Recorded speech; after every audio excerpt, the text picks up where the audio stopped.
நேத்து வீடியோல ஒரு தம்பி கமெண்ட் பண்ணியிருக்கிறாரு. மொபைல் அடிக்ஷன் எனக்கு ரொம்ப இருக்கு ப்ரோ. மொபைல் அடிக்ஷனால எவ்வளோ பிரச்சனை வருங்கிறது எனக்கு இன்னும் புரியல. அந்த புரிதல் வந்துருச்சுன்னா நான் மொபைல் அடிக்ஷனை வந்து குறைக்க முடியும். அதுக்கு ஏதாவது ஒரு வீடியோ போட முடியுமான்னு கேட்டிருந்தாரு. உங்கள்ட்ட ஒரு முக்கியமான விஷயம் சொல்றேன். நீங்க மொபைல் யூஸ் பண்றவங்களா இருந்தா Instagram, status, WhatsApp, stories, shorts இந்த மாரி ஏதாவது ஒரு விஷயத்த அட்லீஸ்ட் ஒரு 1/2 அன் ஹவராவது பார்க்குறவங்களா இருந்தா, இந்த வீடியோ ரொம்ப ரொம்ப கவனமா கவனிங்க. ஒரு 1/2 மணி நேரம் நீங்க வந்து Instagramல ரீல்ஸ் பார்க்குறீங்க அப்படின்னு வச்சுக்குவோம். 30 மினிட்ஸில் கிட்டத்தட்ட ஒரு 30 செகண்ட் ரீல்ஸை தான் நீங்கள் பார்க்க போகிறீங்க அப்படின்னு வச்சுக்கிட்டா கிட்டத்தட்ட 60 தடவை நீங்கள் வந்து உங்களோட பிரெயினை ஆஃப் பண்ணி ஆன் பண்ணுவீங்க. நான் என்ன ஆஃப் பண்ணி ஆன் பண்ணுவீங்கன்னு சொல்ல விரும்புகிறேன்னா, நான் 1ஆம் நம்பர் ரீல் பார்க்கும்போது ஒரு மாடு ஓடி வர்ற ரீல் பார்க்குறேன்னா, அந்த ரீல் பார்த்துட்டு அடுத்த ரீலில் விஜய் சேதுபதி ஒரு மேடையில் பேசுகிற ஒரு வீடியோ வருதுன்னா, விஜய் சேதுபதி பேசும்போது எனக்கு மாடு ஞாபகம் வரக்கூடாது. விஜய் சேதுபதிக்கு அப்புறம் ஒரு கார் ஆக்சிடென்ட் வீடியோ வருதுன்னா, அந்த கார் ஆக்சிடென்ட்டில் எனக்கு விஜய் சேதுபதி பேசுனது ஞாபகம் வராது. அப்போனா ஒவ்வொரு 30 செகண்ட்லேயும் அடுத்த ரீலுக்கு நான் ஸ்வைப் பண்ணி மேலே தள்ளின உடனே எனக்கு முந்தின ரீல் ஞாபகம் வராது. அப்படின்னா என்னோட மூளை வந்து ஒவ்வொரு தடவையும் அணைஞ்சு ஆனாகி வேலை செஞ்சுக்கிட்டே இருக்குது. அப்போ 1/2 மணி நேரம் ரீல் பார்க்குற ஒருத்தர் கிட்டத்தட்ட 60 தடவை அவரோட பிரெயினை வந்து ஆன் பண்ணி ஆஃப் பண்ணுறாரு. இதில் பியூட்டி என்னென்னா 60 தடவை ஆன் பண்ணி ஆஃப் பண்ணி 30 ரீல் பார்த்ததுக்கப்புறம் 60 ரீல் பார்த்ததுக்கப்புறம் 30 நிமிஷம் கழித்து உங்கள் கையில் ஒரு A4 ஷீட் பேப்பர் கொடுத்து நீங்கள் என்னென்ன பார்த்தீங்கன்னு எழுதுங்கன்னு சொன்னால் 1 2 கூட நமக்கு ஞாபகம் வராது. அப்போ இதுதான் பிரச்சனை. நம்ம பிரெயின் வந்து ஷார்ட் டேர்ம் மெமரியில் எல்லாத்தையுமே ஸ்டோர் பண்ணி எல்லாமே நம்ம அனுபவித்து என்ஜாய் பண்ண மாதிரி ஒரு பிம்பத்தை கிரியேட் பண்ணும். ஆனால் 1/2 மணி நேரம் கழித்து என்னடா பண்ண அப்படின்னு கேட்டால் எதுவுமே ஞாபகம் இருக்காது. கோயம்புத்தூரில் அர்ஜுன் ஒரு பையன், அவனுக்கு வெறும் 17 வயசு தான் ஆகுது. ரொம்ப நல்லா படிச்சுக்கிட்டு இருந்தான். அவன் தங்கச்சிகிட்ட ரொம்ப பாசமாக இருந்தான். அவன் தங்கச்சிக்கு வந்து ஒரு ரோல் மாடலாக இருந்தான். ஆனால் அவன் 12th படிக்கிறான் அப்படிங்கிறதுனால அவனுக்கு ஃபோன் வாங்கி கொடுக்காதவங்க காலேஜ் ஃபஸ்ட் இயர் போகும்போது அவனுக்கு ஃபோன் கொடுக்குறாங்க.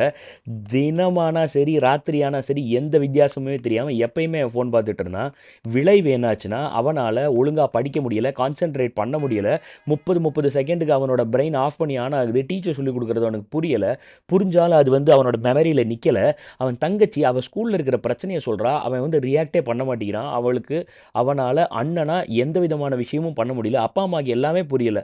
எல்லாம் நல்லா தான் இருக்குது, கெட்ட ஃப்ரெண்ட்ஸ் இல்லை, நல்ல ஸ்கூலில் தான் படிக்கிறான், நல்லா தான் படிச்சுட்டு இருந்தான், என்ன ஆச்சு அப்படின்னே புரியல. அவன் வாழ்க்கை இப்போ நரகமாக மாறிக்கிட்டு இருக்கு. ப்ரோ நிஜமாவே ரீல்ஸ் அவ்வளோ சூப்பராக தானே இருக்குது ப்ரோ. நான் கண்டிப்பாக 100% ரீல்ஸ் எல்லாமே சூப்பராக தான் இருக்குது. ஏன்னா அவங்க 30 செகண்ட் ரீல்ஸுக்கு கிட்டத்தட்ட 3 நாள் செலவு பண்ணுறாங்க. முதல்ல என்ன வார்த்தை சொல்லணும், எந்தெந்த ட்ரெஸ்ஸு போட்டு எவ்வளோ பேர் எந்தெந்த இடத்துல மூவ் பண்ணணும், எந்த மாதிரியான பேக்ரவுண்டில் சவுண்டு கொடுக்கணும், எந்த மாதிரியான அனிமேஷன் கொண்டு வரணும்னு 30 செகண்ட் உன்னைய பார்க்க வைக்கிறதுக்கு அவங்க 3 நாள் கிட்டத்தட்ட 30,000லேருந்து 3 லட்சம் வரைக்கும் செலவு பண்ணி கூட ஒரு ரீலையும் கிரியேட் பண்ணுறாங்க. அதில் சந்தேகமே இல்லை. ஆனால் அந்த 30 செகண்ட் ரீலை பார்க்குறதுக்காக நீ என்னத்தை திரும்ப கொடுக்குறேன்னா உன்னுடைய மனசு, உன்னுடைய ஃபோக்கஸ், உன்னுடைய கான்சென்ட்ரேஷன், உன்னுடைய கருணை. ஏன்னா நீ வந்து ரீல்ஸ்லையும் வீடியோ கேம்ஸ்லையும் சுடுறதையும் கொல்றதையும் பார்த்து கடைசியில் நிஜத்தில் யாராவது ஒருத்தர் அடிபட்டா நீ அதையும் பார்க்க தான் செய்கிற. ஏன்னா உனக்கு எது ரீல்ஸ் எது நிஜங்கிறதே தெரியல. ஓடி வந்து தூக்கணும், ஒருத்தனுக்கு உதவி பண்ணுங்கிறது கூட தெரியாமல் அளவுக்கு நம்ம மனசில் ரியாக்ஷனே போய் எல்லாத்தையுமே வந்து நம்ம தேர்ட் பர்சனை அப்சர்வ் பண்ணுற ஒரு நிலைமைக்கு வந்து நின்றுட்டு இருக்கிறோம். அப்போ இந்த மாதிரி ஒரு விஷயத்துலேருந்து நம்ம வாழ்க்கையில் நம்ம வந்து காப்பாற்றி நம்மளை வந்து ஒரு நல்ல மனிதனாக, நமக்கு பிடிச்ச மனிதனாக, நமக்கு வேணுங்கிற மாதிரி ஜெயிக்கிறதுக்கு நம்ம 5 விஷயம் பண்ணணும் அப்படின்னு நான் சொல்ல போகிறேன். அந்த 5 விஷயம் ரொம்ப ரொம்ப முக்கியமானது. கவனமாக கவனிங்க. எவ்ரிடே சில மணி நேரங்கள் டிஜிட்டல் டீடாக்ஸ் அவர் அப்படின்னு நீங்கள் முடிவு பண்ணுங்கள். காலையில் 3 மணி நேரம் இருக்கலாம், சாயங்காலம் 3 மணி நேரம் இருக்கலாம், இல்லை நைட்டு தூங்குறதுக்கு 2 மணி நேரத்துக்கு முன்னாடி இருக்கலாம். ஏதோ ஒரு மணி நேரமோ 2 மணி நேரமோ உங்கள் வாழ்க்கையில் இன்னையிலிருந்து டிஜிட்டல் டீடாக்ஸ் அவர் அப்படின்னு சொல்லி காலையில் நான் எந்திரிச்ச 2 மணி நேரத்துக்கு அப்புறம் நான் மொபைல் யூஸ் பண்ண மாட்டேன். இல்லைனா நைட்டு தூங்குறதுக்கு முன்னாடி 2 மணி நேரம் நான் மொபைல் யூஸ் பண்ண மாட்டேன். இல்லைனா சாயங்காலம் வேலையெல்லாம் முடிச்சு ஸ்கூலெல்லாம் முடிச்சு வீட்டுக்கு வந்த உடனே குடும்பத்தோட ஃப்ரெண்ட்ஸோடு நான் இருக்கும்போது ஒரு 2 மணி நேரம் நான் ஃபோன் பார்க்க மாட்டேன் அப்படின்னு ஏதாவது ஒரு டைமை ஃபிக்ஸ் பண்ணுங்கள். அந்த டைமில் எக்காரணத்து கொண்டும் ஃபோனு, லேப்டாப்பு, ஹெட்ஃபோன் இந்த மாதிரி எதையுமே யூஸ் பண்ணாமல் மனிதர்களோட முகத்தோட முகமாக பழகி பேசி மனுஷங்களுக்கு வேல்யூ பண்ணுங்கள். இதுக்கு பேர் தான் டிஜிட்டல் டீடாக்ஸ் அவர். நான் பூமர்லாம் ஒன்றும் கிடையாது. அதனால் உங்களை வந்து கம்ப்ளீட்டாக டிஜிட்டல் வேர்ல்ட்லேருந்தே வெளியே வந்துருங்க, இன்ஸ்டாகிராமை டெலீட் பண்ணுங்கிற மாதிரி எக்ஸ்ட்ரீமாலாம் சொல்லக்கூடிய முட்டாள் நான் இல்லை. ஏன்னா நானும் பார்த்துக்கிட்டு இருக்கேன். எனக்கும் அதில் இருக்கிற சந்தோஷமும் அதிலிருந்து எனக்கும் அறிவு வந்துக்கிட்டு இருக்கிறது. அதனால் நான் உங்களுக்கு சொல்லக்கூடிய 2வது விஷயம் என்னென்னா, you should come up with the time plan.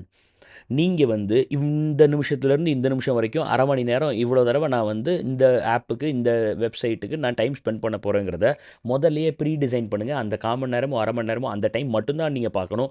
அதுக்கப்புறம் எவ்வளோ தான் வீடியோ நல்லா இருந்தாலும் அதை பார்க்கக்கூடாது. இந்த மாதிரி ஒரு டைம் ஃப்ரேம் போட்டு நீங்கள் டைம் ஸ்பெண்ட் பண்ண ஆரம்பிச்சிங்கன்னா ஆரம்பத்தில் கஷ்டமாக இருக்கும். ஆனால் போக போக ஓரளவுக்கு உங்களுக்கு பிடிக்க ஆரம்பிக்கும். அதுக்கப்புறம் உங்கள் மனசு, உங்கள் மூளை, டைமு எல்லாமே கால்குலேட் பண்ணி கரெக்டாக அரை மணி நேரத்தில் அரை மணி நேரம் ஆயிடுச்சு அப்படின்னு சொல்லிட்டு டக்குன்னு உங்களால் நினச்சிட்டு அதுலேருந்து வெளியே வர முடியும்.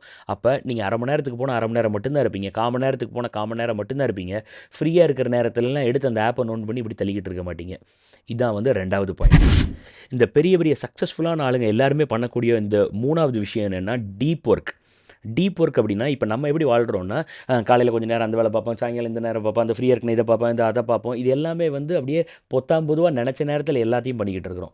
ஆனால் இந்த பெரிய பெரிய சக்ஸஸ்ஃபுல்லான ஆண்டர்பிரினர்ஸ், லீடர்ஸ், தாட் லீடர்ஸ், இந்த மாதிரியான மைண்ட் செட் ஸ்ட்ராட்டஜிஸ்ட்லாம் என்ன பண்ணுவாங்கன்னா டீப் ஒர்க் அப்படின்னு ஒன்று பண்ணுறாங்க. டீப் ஒர்க் அப்படின்னா என்னென்னா முதல்லையே நான் வந்து இப்போ படிக்க போகிறேன், நான் வந்து இந்த விஷயத்தை முடிக்க போகிறேன், நான் இந்த புக் எழுத போகிறேன், இப்படி ஏதோ ஒரு விஷயம் நீங்கள் என்ன வேணால் பண்ணுங்கள், சட்னி அரைக்கிறதா கூட இருங்க.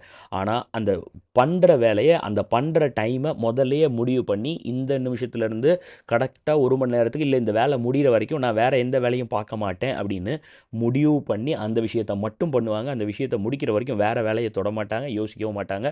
நடுவில் ஒரு 2 நிமிஷம் 3 நிமிஷம் கேப் இருந்தாலும் அதை க்ளீன் பண்ணுறதுக்கு வேணால் வச்சுக்கோங்களே ஒழிய சம்மந்தம் இல்லாமல் அந்த கேப்பில் எல்லாம் வந்து ரீல்ஸ் பார்க்குறது, ஷார்ட்ஸ் பார்க்குறது, நோட்டிஃபிகேஷனை செக் பண்ணுறது, சேனலை மாற்றுறது, இந்த மாதிரிலாம் பண்ண மாட்டாங்க. இதுக்கு பேர் டீப் ஒர்க். 4வது நம்ம ஆல்ரெடி பல தடவை பேசுனது தான் 10 நிமிஷமாவது ஒரு நாளைக்கு அமைதியாக ஒரு இடத்துல உட்காந்து எந்த விதமான எண்ணமும் இல்லாமல் வர்ற எண்ணங்களை அப்சர்வ் பண்ணிக்கிட்டு அமைதியாக உட்காந்துருக்கணும். இதை தியானம்லாம் சொல்லலாம், ஆனால் தியானம்ங்கிறதெல்லாம் பெரிய வார்த்தை. So let us just sit for 10 minutes silently and observe whatever thought comes to our head. நீங்கள் போட்டி போடாதீங்க, போராடவும் செய்யாதீங்க, சும்மா உட்காந்துருங்க. என்ன எண்ணங்கள் வந்தாலும் அப்படியே வரட்டும். 10 நிமிஷம் எந்த வேலை வெட்டி இல்லாமல் சும்மா உட்காந்துருங்க. எல்லாருமே சொல்லக்கூடிய ரொம்ப ரொம்ப முக்கியமான விஷயம், கிராமத்தில் இயற்கையாகவே இருக்கிற ஒரு விஷயம். 5வது கனெக்ட் வித் நேச்சர். ஸோ ஒரு நாளைக்கு ஒரு 10 நிமிஷமோ 15 நிமிஷமோ செருப்பு போடாமல் மண்ணில் நடக்கிறதா இருக்கட்டும், செடிக்கு தண்ணி ஊற்றுறதா இருக்கட்டும், இல்லை ஏதாவது நாய்க்குட்டி இருந்து அதோட விளையாடுறதா இருக்கட்டும், இந்த மாதிரி இயற்கையோட தொடர்புள்ள ஏதாவது ஒரு விஷயத்தை ஒரு 10-15 நிமிஷம் தினம் செய்கிறது 5வது விஷயம். ஸோ இந்த 5 விஷயத்தில் உங்களுக்கு எது ரொம்ப பிடிக்குங்கிறத கமெண்ட் பண்ணுங்கள். அது போக இந்த 5 விஷயம் போக வேறு ஏதாவது ஒரு விஷயம் நீங்கள் ஃபாலோ பண்ணிக்கிட்டு இருக்கிறீங்க, அதனால் உங்களுக்கு மொபைல் அடிக்ஷன் கம்மியாகுதுன்னு உங்களுக்கு தோணுச்சுன்னா அதை கூட கமெண்ட் பண்ணுங்கள். யாரெல்லாம் மொபைல் அடிக்ஷனோட வாழ்கிறாங்களோ அவங்களுக்கு இந்த வீடியோவை கண்டிப்பாக ஷேர் பண்ணுங்கள். வேறு ஏதாவது உங்களுக்கு கேள்வி இருந்ததுன்னா கமெண்ட் பண்ணுங்கள். உங்களுக்காக நான் இதை விட பெட்டராக உங்களுக்கு இன்னொரு வீடியோவில் உங்களுக்கு பதில் சொல்கிறேன். வணக்கம்.